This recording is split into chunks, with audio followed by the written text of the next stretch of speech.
Hello दोस्तों, welcome back to my YouTube channel Aakash coaching classes में आपका स्वागत है बच्चों।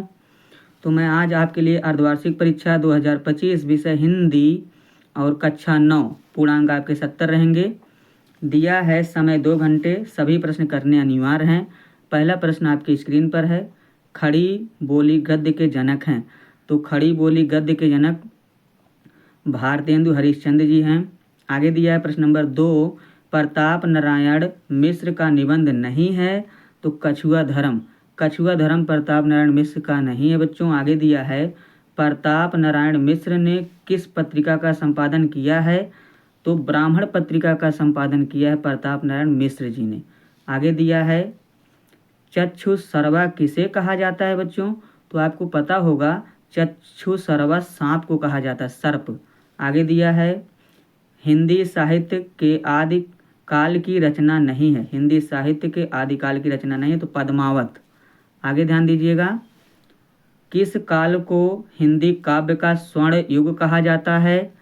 तो आदिकाल को। कबीर को वाणी का डायरेक्टर किसने कहा।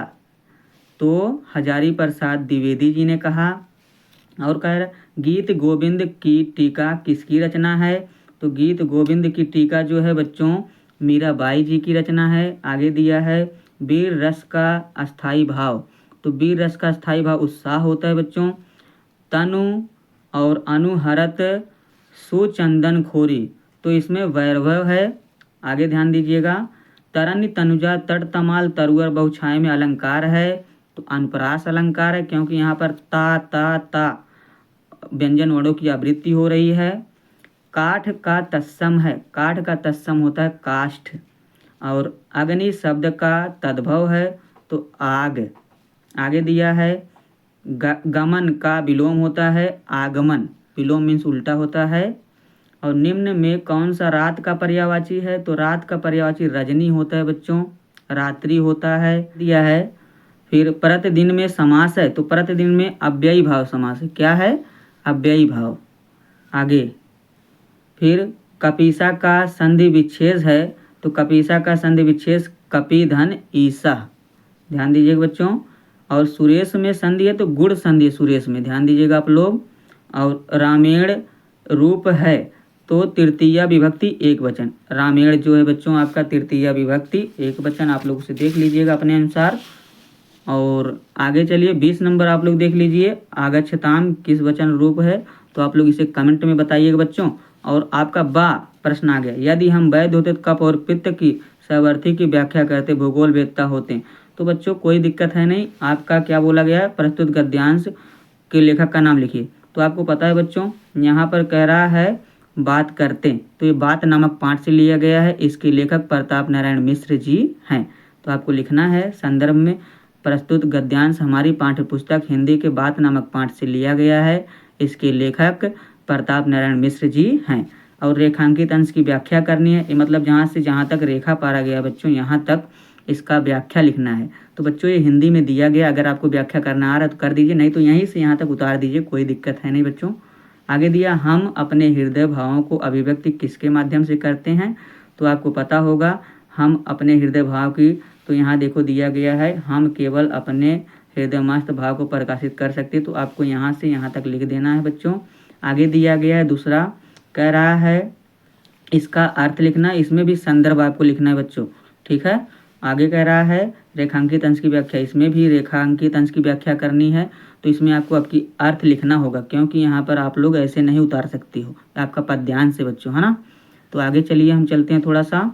और कह रहा है उपयुक्त में कौन सा अलंकार है। तो आप लोग अपना अलंकार यहाँ पर देख करके लिखना है कि कौन सा अलंकार इसमें हो रहा है ना बच्चों।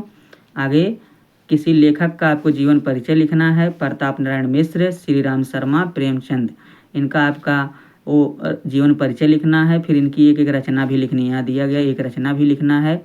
आगे दिया गया है निम्नलिखित कवियों में से किसी एक कवि का जीवन परिचय।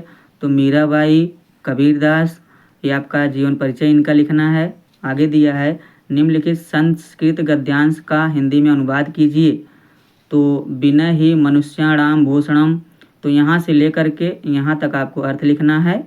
तो बच्चों आप लोग लिख सकते हो, और संदर्भ भी लिखना है, किस पाठ से लिया गया उस पाठ का नाम लिखना है बच्चों। आगे दिया गया है कुछ, फिर संदर्भ, ये आपका श्लोक दिया गया है, श्लोक का आपको संदर्भ सहित अर्थ लिखना है, श्लोक का अनुवाद करना है और अपनी पाठ्य पुस्तक से कंठस्थ किया हुआ कोई एक श्लोक लिखिए जो इस प्रश्न पत्र में ना आया हो। आपको इस श्लोक भी लिखना है एक। आगे दिया है निम्नलिखित प्रश्नों के उत्तर दीजिए, ये आपकी किताब से दिए गए बच्चों, इसका आपको उत्तर लिखना है किताब से, आप लोग इसे देख लीजिएगा, फिर आप पेपर में जाएंगे तो आपको बहुत हेल्प मिलेगी। और आगे दिया दीपदान कहानी के आधार पर पन्नाधाय का चरित्र चित्रण, तो यहाँ पर पन्नाधाय का आपका चरित्र चित्रण करना है बच्चों, आप लोग कर सकते हो। और एक दिन अवकाश के लिए प्रधानाचार्य को प्रार्थना पत्र लिखिए, तो आप लोग प्रार्थना पत्र लिख सकते हो, सेवा में श्रीमान प्रधानाचार्य जी। इसके बाद स्कूल का नाम लिखना है, फिर आप लोग किस चीज़ पर लिख रहे हो उस चीज़ को लिखना है। तो बस बच्चों ये प्रश्न आपके यहीं तक थे जो मैंने आपको दिखाया। अगर आपको वीडियो पसंद आई तो वीडियो को लाइक करें, चैनल को सब्सक्राइब करें और अपने दोस्तों में शेयर करना ना भूलें। मिलते हैं नेक्स्ट वीडियो में। वीडियो देखने के लिए आपका बहुत बहुत धन्यवाद।